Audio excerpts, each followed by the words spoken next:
Nietzsche oli sitä mieltä, että kyllä se on valta, jota jokainen ihminen tavoittelee. Freudilla oli ajatuksia siihen suuntaan, että jonkinlainen ahdistuksen välttäminen on se ihmisen missio. kukaan ei halua yhtä ahdistusta lisää, mutta vähentää sitä kaikki haluavat. Aristoteleella oli sitten ehkä vielä vähän avarammat ajatukset siitä, että onnellisuus on se, mitä kaikki haluaa.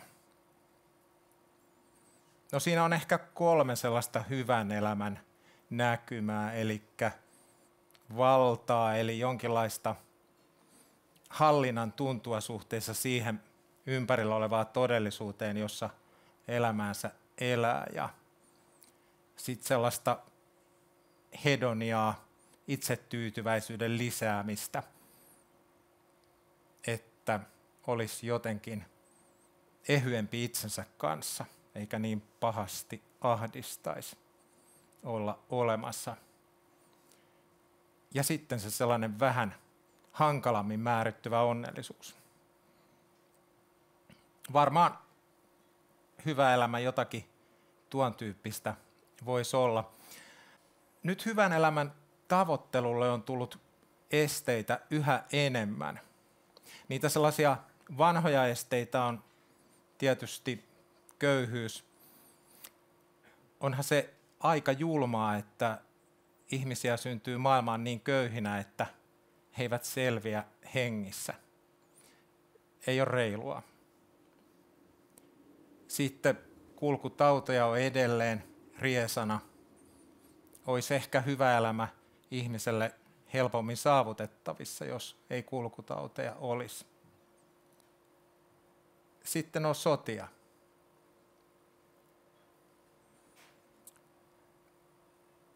Eikö se kuitenkin niin mene, että vaikka voi olla epäselvää, ja onkin, että päästäänkö me ikinä sodista eroon, niin rauhaa kannattaa rakentaa joka päivä. Ja eikö se niinkin mene, että vaikka on epävarmaa, päästäänkö koskaan köyhyydestä eroon, niin köyhyyttä kannattaa torjua joka päivä.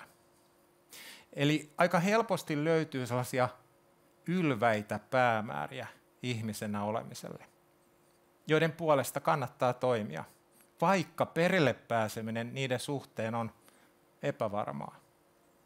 Voi olla, että päästään sodista eroon. Voi olla, että ei. No nyt on tullut sitten uusia hankaluuksia. Ennen sanottiin, että raha haisee, kun saatiin paikkakunnalla sellutehdas käyntiin. Sitä hajua siedettiin, koska ajateltiin, että se on kuitenkin parempi asia se raha, jota se sellutehdas sinne paikkakunnalle tuo. Mutta nyt näitä ulkoisvaikutuksia on tullut jatkuvasti lisää. Ja nyt yksi ehkä ihmisen hyvinvoinnin tavoittelun tai sen hyvän elämän tavoittelun ulkoisvaikutus on muuttuva ilmasto. Sehän on aina muuttunut tällä planeetalla. Ilmastonmuutoksia on ollut kymmenittäin, mutta ei koskaan pääasiassa ihmisen vuoksi. Tämä nykyinen on ihmisten aikaan saama ilmastonmuutos. Tai luonnonvarojen häviäminen, hupeneminen. Se johtuu siitä, että ihmiset pyrkii lisäämään aineellista vaurautta. Massakulutuksesta on tullut normaali asia. Sen ulkoisvaikutuksena on sitten se, että ei tahdo enää riittää luonnonvaroja. Tai sitten tällainen luonnon monimuotoisuuden heikkeneminen. Yhteistyö hyönteisten kanssa on yhä hankalampaa, koska meillä on niin paljon kemikaaleja käytössä, että hyönteiset ei oikein pärjää enää ympäristöissä. Tulevaisuutta voi olla se, että me keväällä käydään mustikkametsässä itse pölyttämässä mustikat, jos yhteistyö ei hyönteisten kanssa suju enää. Ja jos mustikoita ylipäätänsä sitten halutaan syödä. Eli ulkoisvaikutuksia, niitä on tullut niin paljon lisää, että toiset sanoo, että tämä synkistää koko näkymän hyvään tulevaisuuteen. Ja toiset on sitä mieltä, että ei näille oikein mitään mahda. No mutta hei, jos tämä nyt on ihmisten aiheuttama ilmastonmuutos, niin olisiko ihmisellä jonkinlaisia ratkaisun avaimia? Tai jos luonnonvarakysymys on ihmisistä johtuva ongelma, niin olisiko ihmisellä ratkaisun avaimia? Tai jos sitten se luonnon monimuotoisuuden heikkeneminen, se biodiversiteetin kaventuminen johtuu ihmisestä, niin kukahan se sitten ratkaisisi? Että eikö se nyt aika lailla ole meidän homma, mutta onhan se epävarmaa, päästäänkö edes perille vaikka kuinka yritettäisiin. Niin, mutta silti kyllähän rauhaa kannattaa rakentaa, vaikka voi olla, ettei sodista päästä eroon. Ja köyhyyttä pitää torjua, vaikka voi olla, ettei köyhyydestä ikinä ihmiskunta eroon pääse. Isoja haasteita on tullut. Toisaalta, jos katsotaan nyt sitten oikein laajassa kuvassa, niin mitä väliä millään on, koska tämä yksi sininen planeetta tässä kaikkeuden kokonaisuudessa on kovin vähän. Tässä meidän aurinkokunnassa on 8 planeettaa, joista maa on 1. Onko muita aurinkokuntia? No, kuinkahan monta? Kukaan ei tiedä. Tässä meidän galaksissa niitä on miljardeja, se me tiedetään. Onko muita galakseja? No on. Tässä niitä on. Jokainen piste on yksi galaksi, jonka sisällä on miljardeja aurinkokuntia, joissa kussakin voi olla muutama planeetta. Jos poistat maailmankaikkeudesta tämän meidän planeetan, niin mikä muuttuu? Ei muutosta. Tai siis muuttuu, mutta niin vähän, että muutosta voisi verrata siihen, että mä menen hiekkarannalle ja otan sieltä hiekan sirun, laitan sen taskuun ja väitän sulle, että käys kattoo, ranta muuttuu. On se totta, että se muuttuu, mutta erittäin vähän. Eli aika pitävät argumentit voidaan lausua siihen suuntaan, että mitäpä tässä. Ei millään ole mitään väliä, koska kokonaisuus, jossa me nyt ollaan mukana, on niin suuri, että tehtiinpä mitä hyvänsä tai jätettiin tekemättä, se on se ja sama. Miten tähän pitäisi suhtautua? Pitäisikö mennä sitten ihan toiseen suuntaan, että kaikella on ihan joka hetki vähän niin kuin väliä, että minä olen se maailman muuttaja ja voin tässä kaikkeudessa jotenkin jotain saada aikaiseksi omilla toimillani. Pitäisikö ajatella sitten vaikka niin, että onhan se demokratia hieno juttu ja se perustuu sellaiseen melko vaatimattomaan asiaan, että jokainen voi köpötellä äänestelemään yhdellä äänellä. Toiset sanoo, että se on niin naurettavan vähän, että jos olisikin 13 000 ääntä käytössä, niin sitten lähtisin äänestelemään, mutta yhdellä äänellä en viitsin lähteä. Mutta idean tasolla se on demokratia, se. Se sama henkilö saattaa vastustaa diktatuuria. Eli pitäisikö kuitenkin mennä siihen suuntaan, että mitä jos kaikella olisi vähän väliä?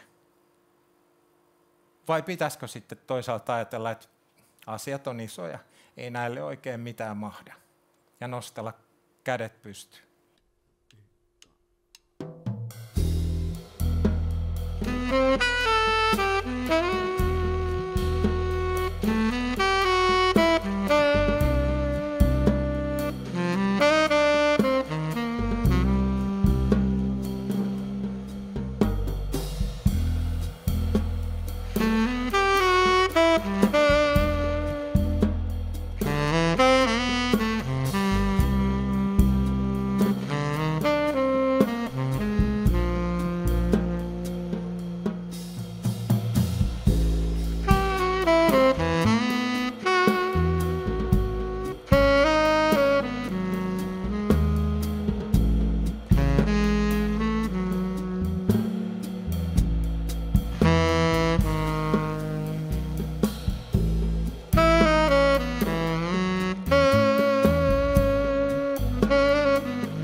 se, kuinka asiat nyt on, ei kerro sitä, kuinka ne vois olla. Ja se johtuu siitä, että tulevaisuutta ei ole vielä eletty. Huomista ei ole vielä koettu. Siksi väistämättömästi on niin, että siihen voidaan vaikuttaa. Totta vai ei?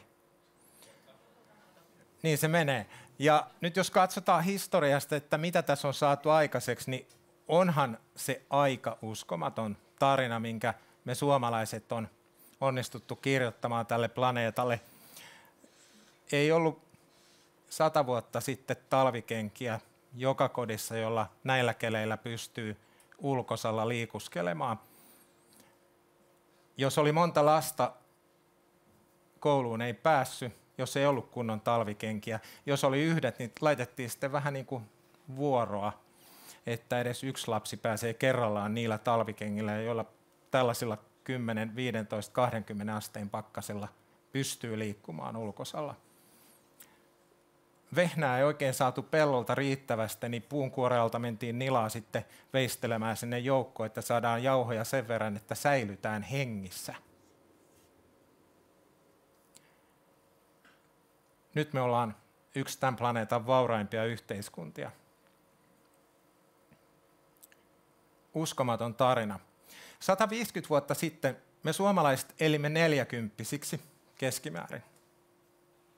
Jos silloin olisit ottanut puheeksi, että tuplataanko eliniänodote, monet olisivat sanoneet, että niinkö hän, että oliko sulla muita asioita, joista voitaisiin keskustella, että ei kiitos tollasta käsittämätöntä idealismia ja höyrypäisyyttä ja esoteerista. Ei ole realistista. Mutta eikö se ole niin, että jos kerran se tie, se polku, joka meidät tähän toi, ei kuitenkaan näytä olevan se polku, joka vie hyvään tulevaisuuteen, niin eikö nyt jos koska tarvittaisi niitä ideoita, sitä idealismia, jolla me kuviteltaisiin haluttavia, toivottavia tulevaisuuksia ja lähdettäisiin kulkemaan niitä kohti? Vai mennäänkö nyt sitten vaan tässä silleen vähän sumussa kokeilen, että vetäisikö tuo reitti vai olisiko se tuo? Vai voiko sitten kuitenkaan mihinkään vaikuttaa? Et pitäisikö sitten kuitenkin nostaa kädet pystyyn ja ajatella, että liian isoja asioita, että yritetään vaan nyt tässä jotenkin kellua ajahengen mukana ja velloa eteenpäin. Vai pitäisikö vaikuttaa? Kuitenkin se on niin, että se puro, joka on helppo huomata metsässä, edellyttää syntyäkseen taivaalta putoavia yksittäisiä pisaroita. Systeemit on sellaisia, että siellä tarvitaan niitä pieniä, jotta se suuri voisi olla olemassa. Näin se menee. Mitä jos ei niitä pieniä ole, niin missä se suuri sitten on? Ei missään. Jotkut sanoivat, että ilmastonmuutos, se on iso asia, että jos ne kiinalaiset jotain tekisivät, niin sitten tämä ratkeisi. Että ne maat, jotka päästää alle 2% ilmastonmuutospäästöistä, kaasuista, hiilidioksidista, kasvihuonekaasuista ylipäätänsä, ei niiden kannata mitään tehdä, koska muiden maiden osuus on 98%. No, pistetään nippuun kaikki ne maat, jotka päästävät sen naurettavan alle 2%. Ja lasketaan niiden maiden päästöt yhteensä. Todetaan, että ne ratkaisee peli.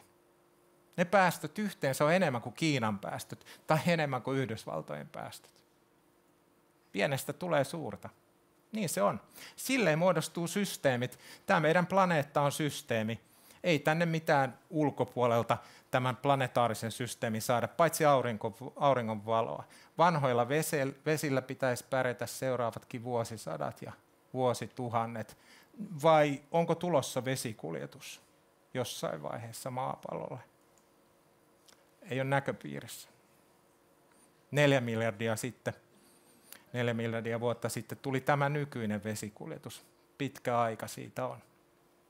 Että jos me sotketaan nämä vedet, niin sitten se oli siinä. No onhan meillä sitten teknologioita, joilla pystytään putsaamaan. Onneksi se vähän auttaa. Mutta edelleen se kysymys on kiinnostava, että pitäisikö jotain tehdä vai jättää tekemättä. Miten tähän oikein niin kuin suhtautuisi? Me nähdään, että käsittämättömän isoja muutoksia voidaan saada aikaiseksi, mutta sitten toisaalta onhan se aika vaatimatonta, mitä mä voin elämäni aikana tällä planeetalla saada aikaiseksi, tai Euroopassa, tai Suomessa, tai Helsingissä, tai niissä yhteisöissä, joihin mä kuulun. Mutta kuitenkin, auttaisiko se, jos näkisi, että tämä paikka tässä on Helsingissä, Helsinki on Suomessa, Suomi on Euroopassa, Eurooppa on yksi maanosa ja kaikki maanosat on osa tätä planeettaa ja näin poispäin. Että näkisi itsensä osana suurempaa kokonaisuutta ja näkisi niitä kytkeytymisiä, joilla liittyy tähän ympärillä olevaan todellisuuteen joka hetki. Ja ehkä tulisi enemmän tietoiseksi niistä asioista, jotka on itsestäänselvyyksiä. Nimittäin esimerkiksi siitä, että tässä mä oon luonnossa. Ai miten niin? No, mä en kovin montaa minuuttia säilyisi hengissä, jos mulla ei olisi sitä happea käytettävissä, jota kasvit tekee. Onneksi mulla se happi tässä on käytettävissä. Eli me ollaan monin tavoin jatkuvasti kytkeytyneenä ympäröivään todellisuuteen, mutta me ei välttämättä olla tultu tietoisiksi niistä kytkeytyneisyyksistä, ja siksi me ajatellaan, että ei mihinkään voi vaikuttaa. Mitäs jos voisikin? Tai toisaalta, kannattaako, koska vaikutukset on niin pieniä?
Siltä se näyttää, että se mitä ei sanota ääneen, niin se ainakin jää toteutumatta.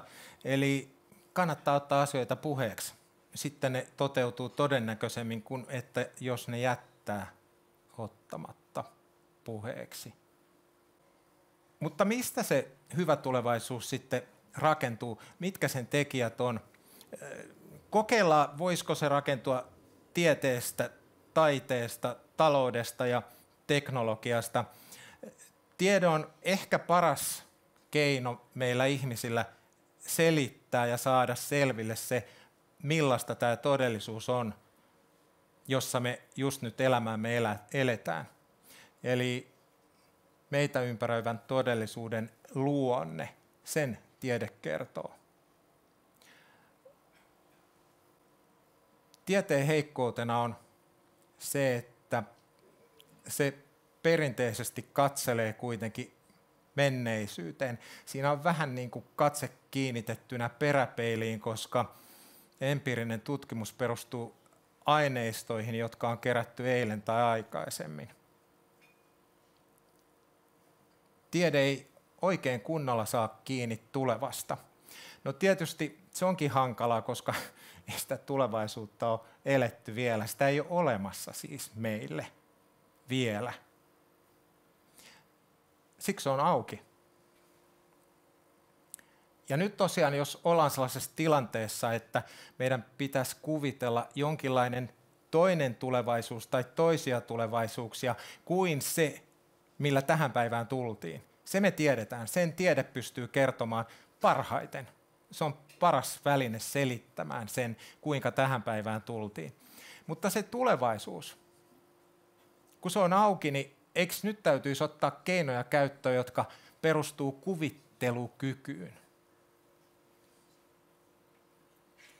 Ja nyt jos koskaan pitäisi kuvitella sellainen haluttava tulevaisuus, joka olisi niin hyvä, että kun sen ottaa puheeksi, niin ihmiset sanoo, että hei, jos pääsis metrinkin tohon suuntaan, niin olisi parempi kuin ettei liikuttaisi ollenkaan. Ja mitä jos kaikki liikahtaisi edes millin siihen suuntaan, siihen haluttavaan tulevaisuuteen, niin olisiko se jo puro? Olisiko se jo jotain suurempaa, kantavampaa? Toisiko se tulevaisuuden toivoa lisää? Paljon on puhetta innovaatioista, mutta kovin vähän on puhetta siitä, mistä ne syntyy. Innovaatiot syntyvät ajatuksista, jotka edustavat jotakin, mitä ei vielä ole. Niitä ajatuksia, jotka edustavat jotakin, mitä ei vielä ole, ruokkii taide. Taide ottaa kuvittelukyvyn käyttöön ja saattaa meitä tavanomaisuuden tuolle puolelle. Se auttaa hahmottamaan sen, mitä ei ole,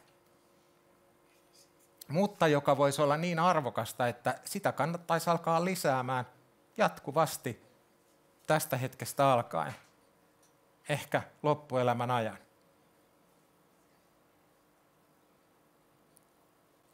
Mutta sitten meillä on se talous ja teknologia käytössä.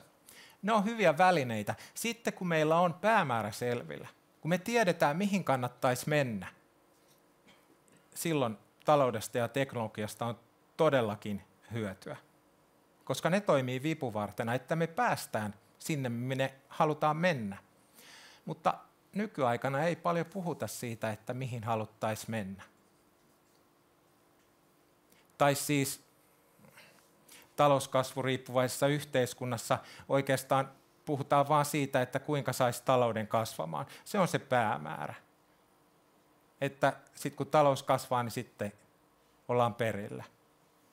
Mutta se on pikkasen pieni päämäärä, jos nyt tämä elämä on niin ainutkertaista kuin se ehkä on, koska ollaanhan me nyt pikkasen tutkittu tätä maailmankaikkeutta.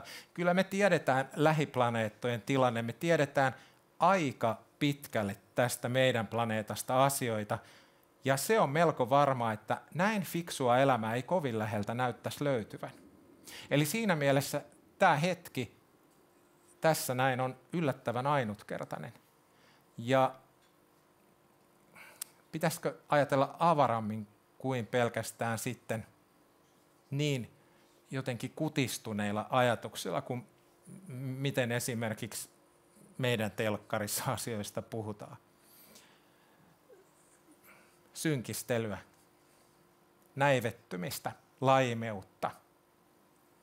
Ihan liikaa.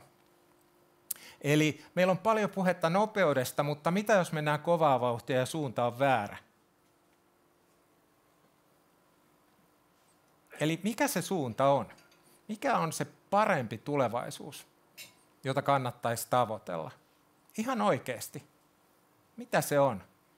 Ihan kauheasti sitä ihmettelen, kun ei siitä oikein ole puhetta. Tai sitten se jää siihen, että no kunhan tässä talous vaan saadaan kasvuun, niin sitten se parempi tulevaisuus tulee. Et okei, jos se on sitä, mutta olisiko se jotain, kuitenkin sen lisäksi jotain pikkasen niin kuin sykähdyttävämpää ja sellaista, joka antaisi kokemuksen siitä, että elämä on aika täyteläistä. Mitä se olisi? Siltä näyttää, että ne hyvinvointiasetukset, ne hyvän elämän tavoittelun tavat, jotka me on omaksuttu, ne itse asiassa on jo ihmisten ajatuksissa ja arvoissa vaivihkaa muuttuneet. Se muutos johtuu siitä, että me ei olla enää äärimmäisessä köyhyydessä painiskeleva yhteiskunta, vaan meille on itsestäänselvyys, puhdas vesi, lounaatkin. Ei meillä nälkäkuolemista raportoida. Me on päästy yltäkylläisyyteen Suomessa. Me on rakennettu hyvinvointiyhteiskunta, joka on vertaansa vailla. Ja voi olla, että sen vuoksi osittain meillä jo ihmiset syvällä itsessään ajattelee, että mikä olisi se seuraava avaus. Mitä pitäisi nyt saada lisää ja mitä itse asiassa voisi vähentää, että elämä olisi entistä enemmän elämisen arvosta.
Meillä on Suomessa elämän kulissit aika hyvässä kunnossa, tai siis maailman parhaimmassa kunnossa aika lailla. Mutta voi olla, että sitten se elämän sisällöllinen täyteys, ne merkityssisällöt on jäänyt vähän niin kuin vähemmälle huomiolle siksi, että meillä on ollut oikeasti kiire irtaantumaan äärimmäisestä köyhyydestä. Ja nyt me on päästy siihen, että me ei olla enää äärimmäisessä köyhyydessä, nyt meillä on tilaa ehkä ajatella toisin. Ja nyt se havahtuminen on siinä, että mistä löytyisi sitten ne elämän merkityssisällöt. Eli mikä olisi se sellainen suurempi päämäärä ihmisenä olemiselle? Miten tähän hetkeen voisi tuoda sellaisia merkityksiä ja tarkoituksia ja suorastaan syitä olemassaololle, että ne alkaisi kannattelemaan mua enemmän kuin tähän asti? No, ongelma ei ole todellakaan uusi, sitä on pohdittu vuosituhansia. Aristoteleen ratkaisu oli siinä, että tarvitaan 3 pointtia. Tarvitaan selitys siihen, että kuka minä oikein olen, mikä minulle on sellaista houkuttelevan hyvää ja mikä ei oikein minulle ole ominaista. No tietysti voi sanoa, että kuka tässä nyt tietää, kuka oikein on. Että se on ehkä yksi elämän tarkoituksista tulla selville siitä, kuka on. No mutta jos vähän saisi edes selville sen, kuka on ja mitä ei ole, niin sitten katselisi, että olisiko minunlaiselle ihmiselle niin kuin tarvetta tai käyttöä tässä itseni ulkopuolisessa maailmassa, niin kuin tällä planeetalla taikka Euroopassa taikka Suomessa taikka niissä lähiyhteisöissä, joihin elämä jollakin tapaa konkreettisemmin liittyy, tai niin poispäin, tai näissä kaikissa ulottuvuuksissa. Ja sen jälkeen se 3. asia, että omalla ainutlaatuisuudellaan alkaa toimimaan, alkaa tekemään asioita, jotka näkee tekemisen arvoiseksi tällä planeetalla. Ja silloin kun se oma ainutlaatuisuus kohtaa todellisen tarpeen, joka on itsen ulkopuolella, silloin ollaan jäljellä. Silloin ollaan löytämässä syitä olemassaololle. Sopivan suuria tarkoituksia herätä elämää uutta päivää. Ongelma tässä on meillä ollut se, että meillä on ollut sellaisen irtiolemisen ja oman riittävyyden strategia. Meillä on pikkuhiljaa muodostunut suorastaan ääriyksilökeskeinen yhteiskunta, jossa se ihmisen olemisen mitta on siinä, että kumpa pärjäisin ilman sinua. Sitähän me sanotaan vapaudeksi, että kun ei ole kestään riippuvainen, niin sitten on vapaa. Mutta juuri kun tällaisen irtiolemiseen perustuvan vapauden saavuttaa, niin elämän merkityssisällöt ovat kokonaan tyhjentyneet. Ei ole mitään sen suurempia syitä omalle olemassaololle, koska ne suuremmat syyt edellyttävät sitä, että kytkeytyy ympärillä olevaan maailmaan, ajattelee kytkösten kautta. Vaikka nyt sitä kautta, että niin, mikä se demokratian idea olikaan, no se oli se, että voi niin kuin lähteä äänestelemään ja että tasavallan presidentti äänestelee 1 äänellä, sinä 1, ja jos minä päätän äänestää, niin minullakin on vain 1 ääni käytössä. Se on naurettavan vähän ja samalla se on demokratian kokoinen idea, jota keskimäärin ajatellaan nyt, että se on parempi idea kuin diktatuuri, mutta ei demokratiakaan varmaan viimeinen sana ihmiskunnalta ole. Kannattaa koko aika visioida, mikä olisi se seuraava taso. Jos ajatellaan niin, että kehityskulku meni diktatuuri, demokratia ja sitten jotain vielä ylväämpää. Mutta varmaa on se, että ne isot ajatuksetkaan, jotka veisi ehkä johonkin suurempaan tapaan järjestäytyä yhteiskunnassa kuin demokratia, ne ei synny eristyksissä, vaan me tarvitaan toisiamme tuuppivaa viisautta ja sellaista virittävyyttä, että me annetaan sytykkeitä toisellemme ja päästään ajattelemaan ajatuksia, jotka edustavat jotakin, mitä ei vielä ole, mutta joka on tavoittelemisen arvosta. Eli mihin kaikkeen mun elämä jatkuvasti liittyy? Suklaansyöjän naapureita asuu Länsi-Afrikassa. koska eihän kaakao kasva Suomessa. Ja me tiedetään, että 70% kaakaosta tulee sieltä Länsi-Afrikasta. Niin eikö se nyt se suklaansyöjä ole kytköksissä niihin kaakaokasvattajiinkin? Tai että puhelimessa on 30 erilaista metallia, jostain päin ne metallit kaivetaan.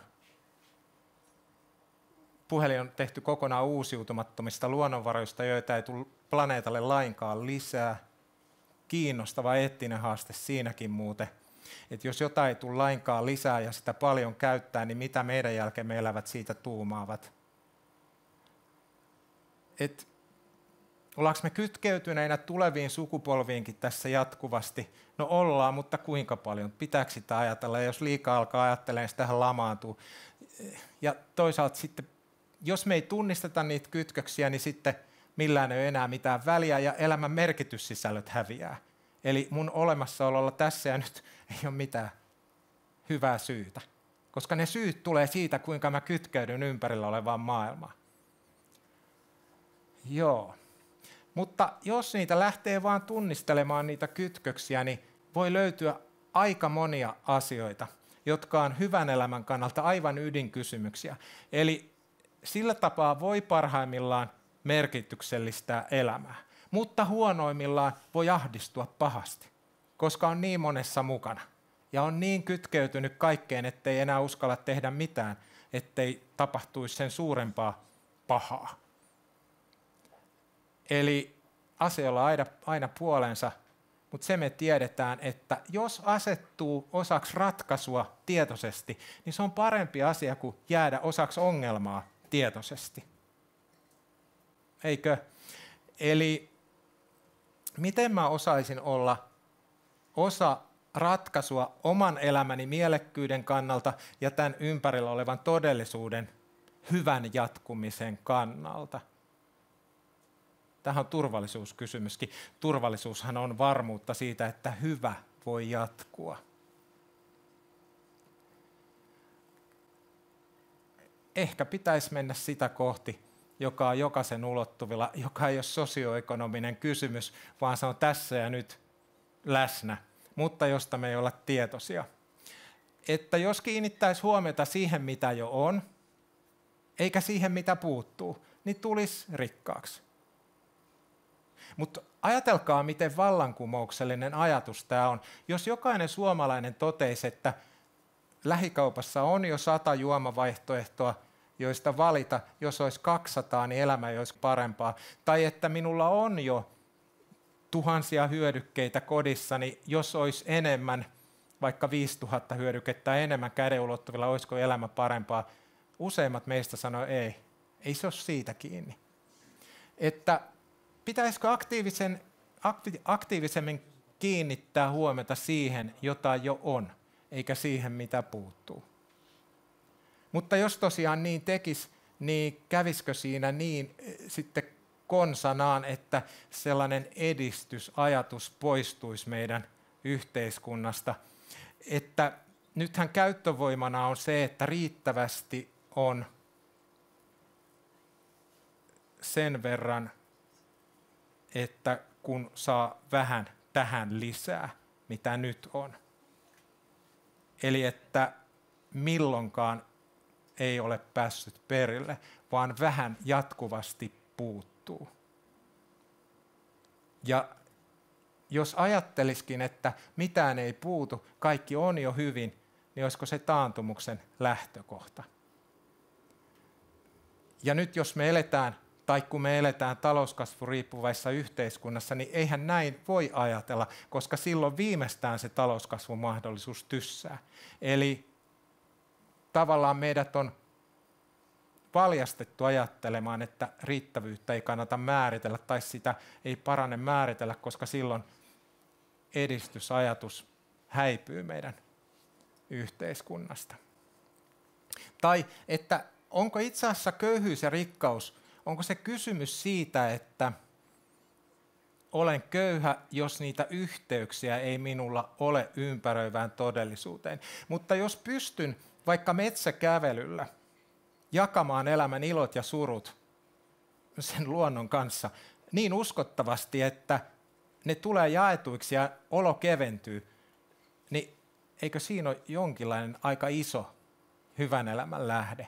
Tai sitten jos on ihmisiä, joiden kanssa on sellainen suhde, että pystyy jakamaan elämän ilot ja surut, niin eikö se ole aika kova juttu? Eikö itse asiassa rikkautta ole tämän tyyppiset asiat? Tai että mitä muita tällaisia asioita on, jotka vaan lisääntyy, kun niiden suuntaan lähtee. Eli ne on kovin runsaita, suorastaan ehtymättömiä. Esimerkiksi tieto, sehän on sen tyyppinen resurssi, että kun jakaa tietoa itseltään pois, niin sehän leviää ja sitä tulee siis lisää. Tai jos mä luotan suhun, niin sä luotat muhun. Luottamalla luottamusta tulee lisää.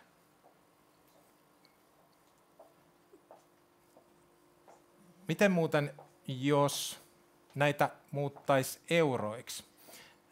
Silloin ehkä ymmärtäisi näiden arvon. Jos olisi mahdollista, että pystyisi vaikka sen oman tyytyväisyytensä, jota nyt elämään on, myymään kauppatavarana, niin millä hinnalla myisit sen pois niin, että ei olisi tyytyväisyyttä enää lainkaan loppuelämän aikana? Olisiko 100 000 euroa? Lähtisikö miljardilla? Se on kyllä jo aika paljon. Tyytyväisyys. Miten jos laitettaisiin elämän ilokaupaksi? Onko se niin kuin enemmän kuin tyytyväisyys vai vähemmän? Woltti taitaa olla tähän mennessä suurin yrityskauppa. Muutama miljardi saatiin, kun Woltti myytiin Yhdysvaltoihin. Jos saisit muutaman miljardin tilille, mutta elämäniloa ei enää olisi, niin olisiko se sen väärti? Ja sitten ajattele, meillä on tällaisia vaurauksia, mutta milloin viimeksi olet käynyt sykähdyttävän kahvipöytäkeskustelun elämänilosta? Ei näillä leveysasteilla. Ei puhuta näistä asioista. Abstrakteja, hyvin subjektiivisia, ei kannata. Ahkeroidaan, suoritetaan vähän lisää tehoa ja tuottavuutta, jotta saadaan asiat hoitoon.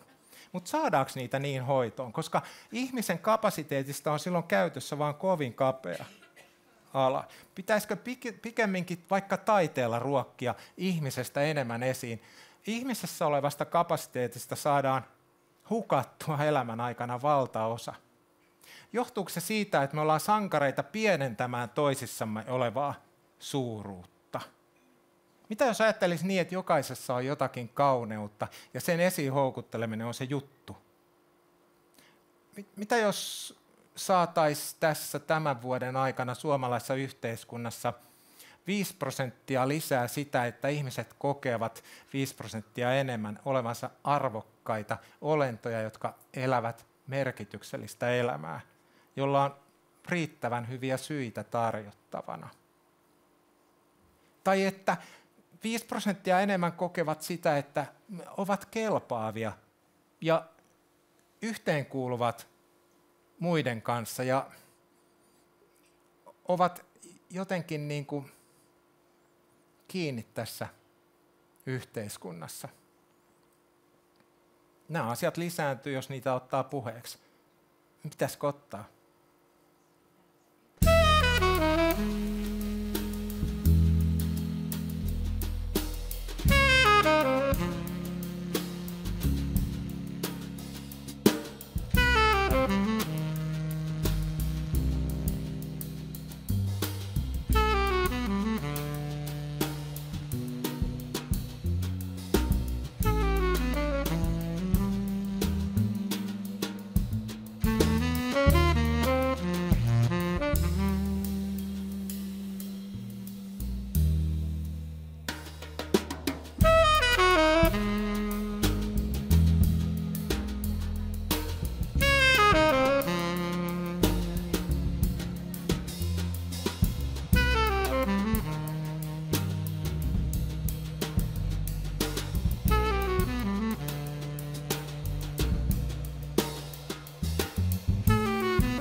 Yhteiskunnat muodostuu meistä ihmisistä ja nyt jos me oltaisiin kaikki samanlaisia, niin se yhteiskunta, joka siitä muodostuu, on kovin erilainen kuin että jos meissä olevat ainutlaatuisuudet pääsis enemmän esiin.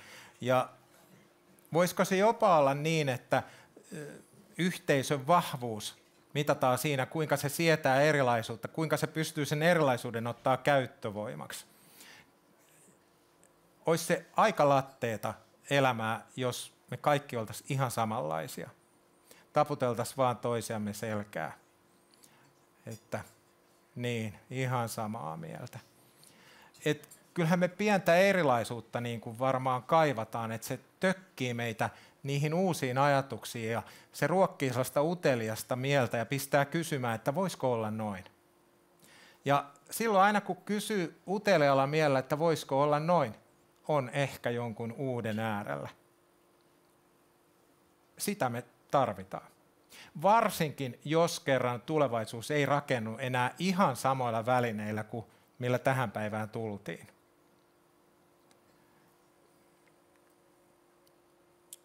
Jos me alettaisiin houkuttelemaan toisissamme olevia ainutlaatuisuuksia esiin, niin silloin ehkä kannattaisi huomata se, että kuinka minusta tulee se, mitä minä olen.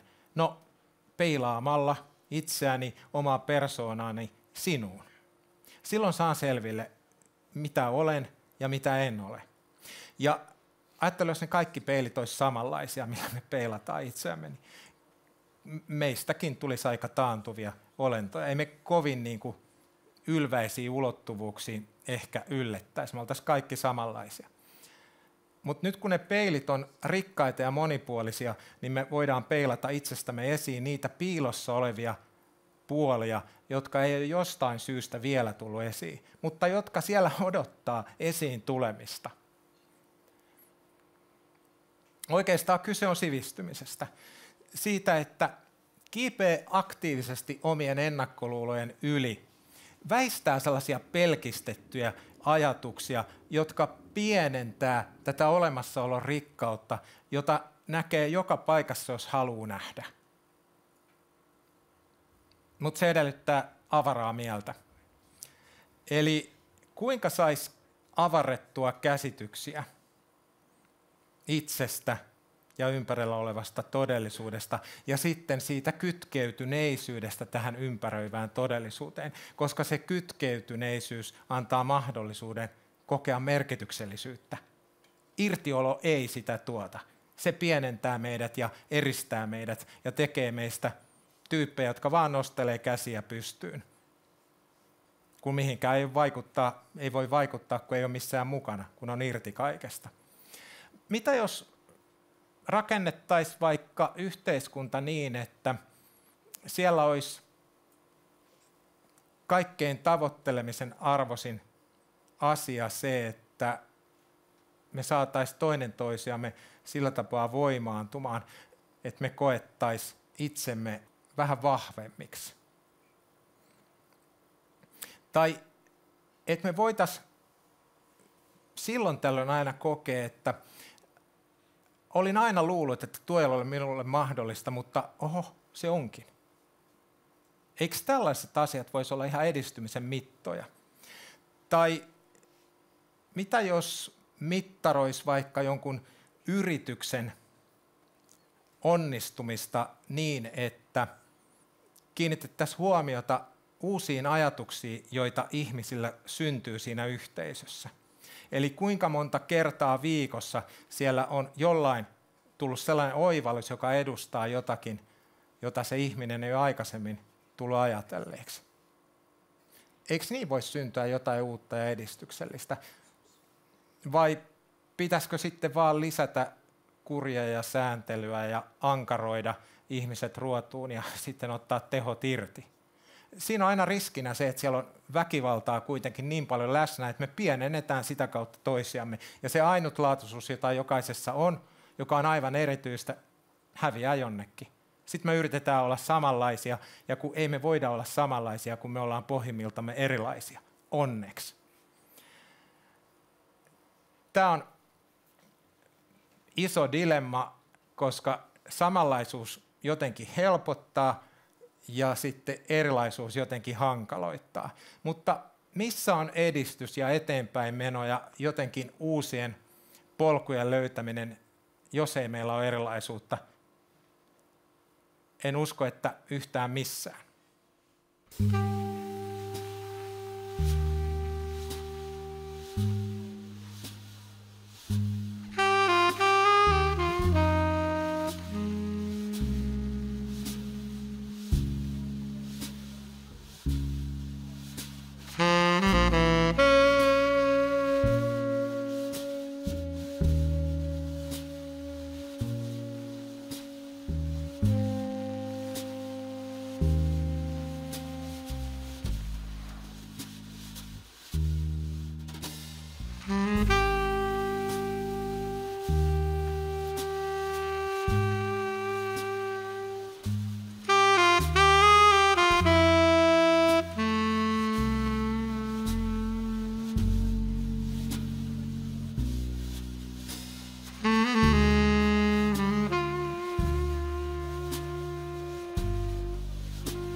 Voisiko oikeastaan eteenpäin menemisestä puhua rakkautena, että ajatteliskin niin, että se mitä me tarvitaan lisää olisi sellainen avarasti määrittyvä rakkaus, että me pystyttäisiin rakastamaan sitä olevaista, joka meille hyvän elämän ainekset tarjoaa, että tämä kokonaisuus, mihin kuuluu kaikki, mitä on, voisi olla jotenkin sellainen rakkauden kohde, että se ylittäisi inhimillisen.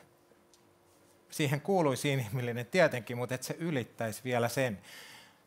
Olisiko se ratkaisu itse asiassa siihen, kuinka me voidaan olla tekemässä hyvää tulevaisuutta? Vai onko se sitten niin kuin turhaan sellaista löperöipuhetta lähtee rakkaudesta puhumaan.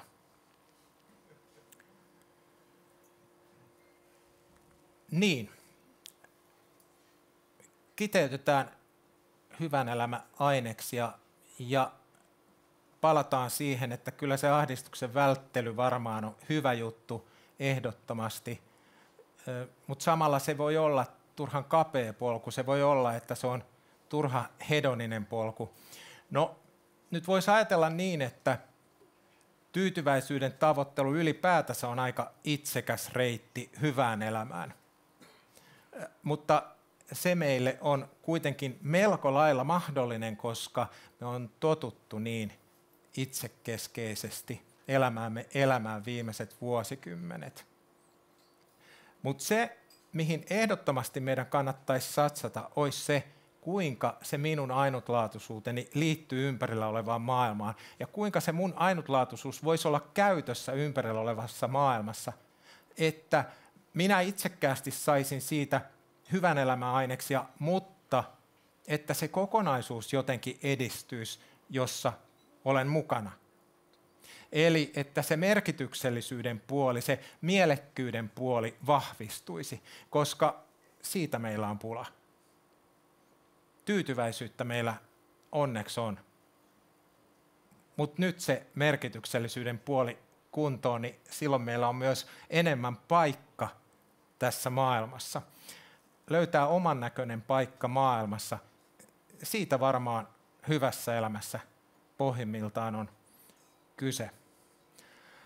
Kiitoksia tarkkaavaisuudesta. Tämä oli ilo ja kunnia. Joonatan Rautio, Sami Koskela, Teemu Keränen ja valokuvat Ari Jaaksi. Kiitoksia. Jatkamme iltaa. Kiitos.